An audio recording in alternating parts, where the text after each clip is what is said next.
A ilusão da perfeição.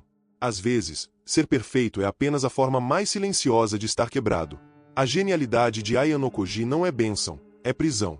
Desde o nascimento, ele foi moldado para vencer, condicionado a eliminar cada traço de fraqueza, a suprimir tudo que pudesse fazê-lo humano. Enquanto o mundo vê como um estrategista brilhante, por dentro ele vive em ruínas.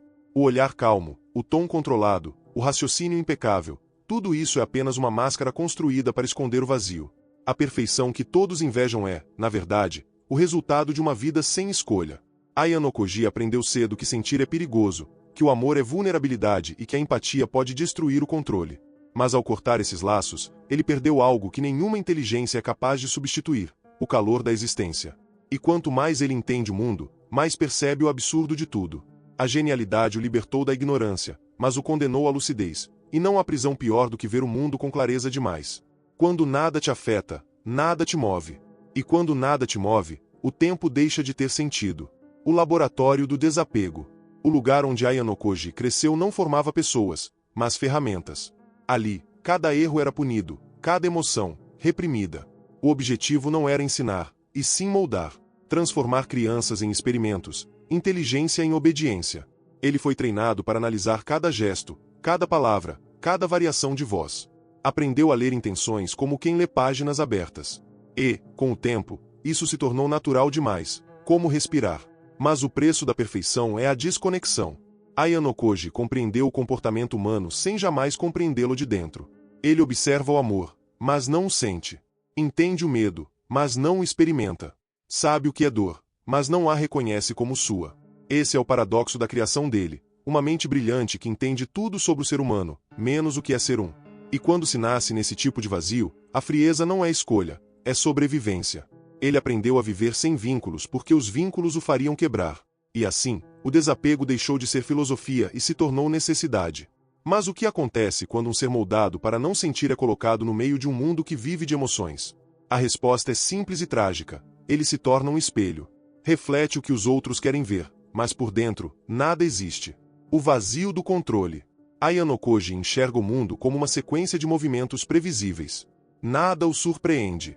Cada pessoa que cruza seu caminho é apenas uma peça no jogo. E quando o tabuleiro inteiro se revela previsível, o tédio se torna inevitável. O controle total, que parece poder, na verdade é condenação. Porque quando você entende todas as regras, o jogo perde o sentido. É como assistir a um filme sabendo o final. Não importa o quão bem dirigido seja, nada mais te toca. Aya no Koji vive nessa monotonia existencial. Ele sabe que pode vencer, manipular, resolver qualquer situação.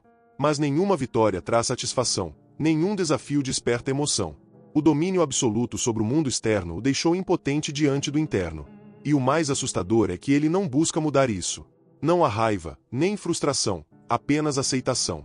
Como se a ausência de propósito fosse o preço inevitável de uma mente que vê longe demais. Às vezes, a genialidade não é um dom divino, mas um lembrete cruel de que quanto mais compreendemos a vida, menos sentido ela parece ter. E é esse conhecimento que transforma o controle em maldição. Porque quem domina tudo, já não tem mais o que aprender. E quem não tem mais o que aprender, para de viver. A filosofia da ausência. Enquanto muitos buscam significado, Aya no Koji busca o contrário, o desprendimento. Ele vive pela ausência, não pela conquista. Cada laço emocional é visto como uma corrente. Cada propósito, uma ilusão que mantém as pessoas correndo em círculos. Sua filosofia é fria, mas coerente. O sofrimento nasce do desejo. Quem deseja, sofre. Quem não deseja, observa. E quem observa, sobrevive. Por isso ele não se envolve, não se entrega, não cria raízes. Ele não quer ser parte de nada, quer apenas entender tudo de fora, como um espectador silencioso do caos. Mas o desapego, levado ao extremo, vira deserto. E ninguém sobrevive por muito tempo em um deserto sem sede. A ausência pode libertar, mas também pode corroer. Porque mesmo quem rejeita o amor sente falta do que ele causa. Mesmo quem não acredita em propósito, em algum nível, anseia por ter um. Aya no Koji vive essa contradição constante. Quer se manter distante, mas sua mente o empurra a analisar cada sentimento humano que finge não precisar. Ele é o observador perfeito, mas também a vítima do próprio distanciamento. E essa é a beleza trágica da sua filosofia. Ela o protege do sofrimento, mas também o impede de viver. O preço da indiferença. No fim, Aya no Koji é o retrato de uma mente que venceu o mundo, mas perdeu a alma. Ele caminha entre pessoas que o admiram, mas ninguém o conhece. Nem mesmo ele. Sua genialidade o isola, seu desapego destrói lentamente. A ausência de propósito o torna livre, e ao mesmo tempo, prisioneiro. Porque quando você não sente nada, o tempo não passa, ele se repete, igual, vazio, interminável. E, em algum ponto, até o silêncio cansa. Até a paz se transforma em ruído.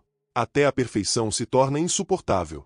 Talvez, no fundo, Aya no Koji carregue a pergunta que todos tentamos evitar. Será que viver sem propósito é liberdade, ou apenas a forma mais elegante de desistir? Ele não busca respostas, apenas continua existindo, como se o próprio existir fosse um experimento sem fim. A frieza dele não é arrogância, é defesa. É o resultado de uma vida inteira em que sentir era perigoso. Mas, paradoxalmente, é isso que o torna humano, o fato de negar sua própria humanidade.